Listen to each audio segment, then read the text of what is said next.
When a Muslim scholar is forced to admit that Jesus died by crucifixion, you should listen.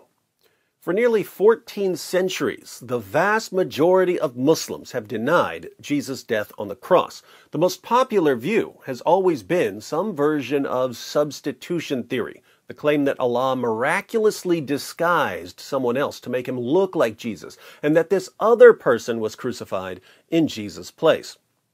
There are three main problems with the standard Islamic narrative. One, scholars, actual historians, regard Jesus' death by crucifixion as an indisputable fact of history. Two, the Quran affirms the inspiration, preservation, and authority of the Christian scriptures, and the Christian scriptures are quite clear that Jesus died by crucifixion. Three, the Islamic view portrays Allah as a cosmic trickster who deceives people about his prophets. Allah tricked people into believing that Jesus died. Fortunately, there have always been a minority of Muslims who aren't scared to point out the holes in the standard Islamic narrative. Take Sheikh Imran Hosein. In a lecture about the Quran and the Messiah, Sheikh Imran eventually discusses the crucifixion of Jesus. He begins by saying that Jesus only appeared to die, which sounds like the standard Islamic narrative. When they saw him die on the cross, they were convinced he could not have been the Messiah. What they did not know was that Allah made it appear to them that he was crucified. But then he clarifies what it really means to be crucified and what it really means to die. First, crucifixion. What's the definition of crucifixion? It is that you should die by hanging on the cross. So crucifixion isn't simply nailing someone to a cross, it's the person dying by nailing him to a cross. But what does it mean to die? What is the definition of death? Answer. The definition of death is that Allah should send the angel to take the soul and not return it.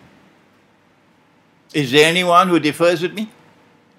To die, to really die, is to have your soul taken away and not returned.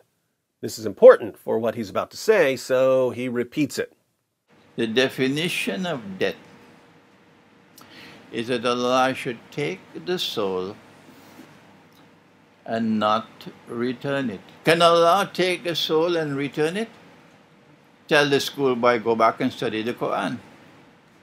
So, what does the Quran mean in Surah 4, verse 157, when it says that Allah made it appear as if Jesus died?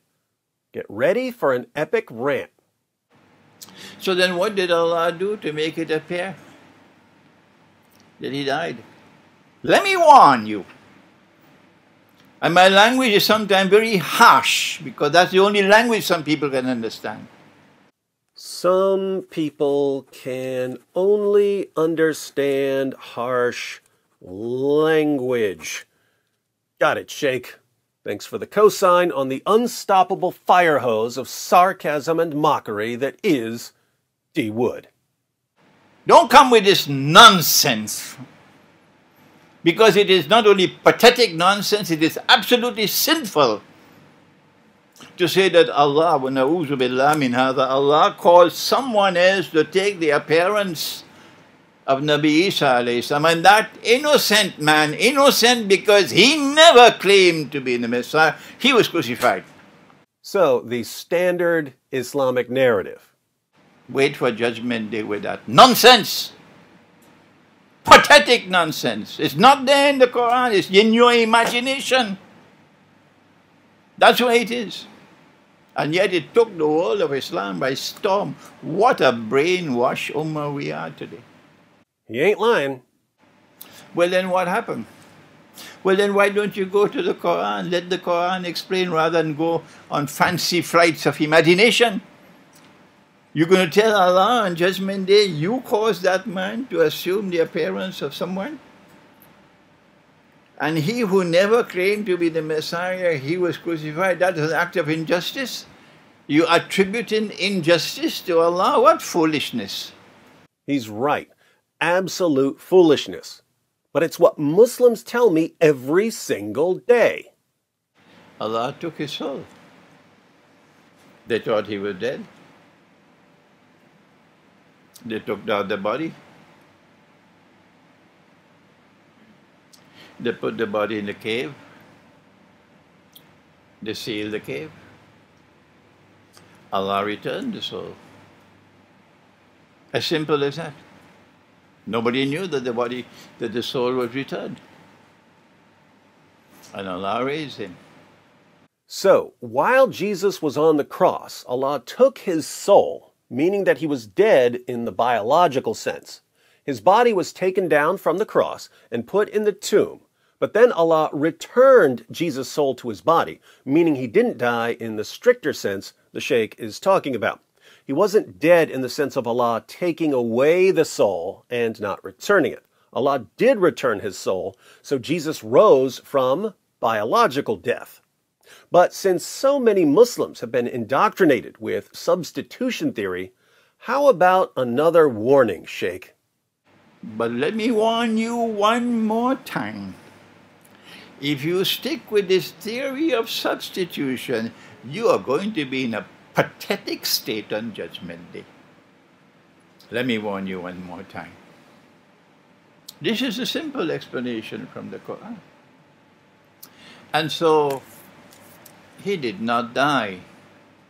Jesus didn't die in the sense that Sheikh Imran is talking about. He died in the normal sense of the word died. He was crucified in the normal sense of the word crucified. But given more specific meanings of these terms, Jesus wasn't killed and wasn't crucified. Now, it may sound as if Sheikh Imran is just playing word games here, but think about the point he's making, because he may be right about what the Quran is claiming. The Quran says nothing about Allah disguising someone else and making him look like Jesus. The Quran simply says they didn't kill him and didn't crucify him. In context, people are bragging, "We killed the Messiah, we crucified the Messiah, we got him, he's finished." And Allah's response is, "No you didn't, and no he isn't."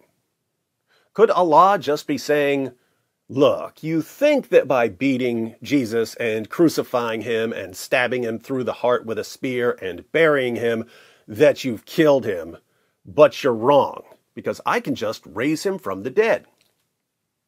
Couldn't Allah simply be telling people that the enemies of Jesus didn't accomplish what they were trying to accomplish?